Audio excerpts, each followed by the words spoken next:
এই তো দুদিকে রাস্তা। এই রাস্তাটায় খুব কষ্ট ছিল, কি কাদা হতো। এখন দেখুন ছাগল পালন এখানে সব কিছু খুব সুন্দর, কি সুন্দর। মানে ছাগল, বড় বড় ছাগল হয় আমাদের, সব ছাগল চড়ানোর জায়গা আছে, মাঠ আছে।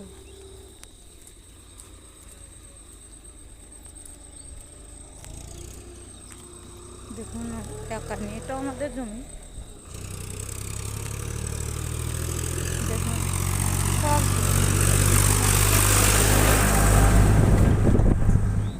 এইদিকে দেখুন জ্বালান খড়ি, কোনো কিছুর অভাব নেই আমাদের এইদিকে।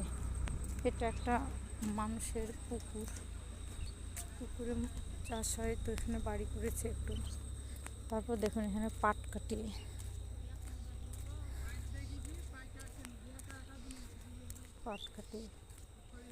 দেখুন এখানে এই জমিটা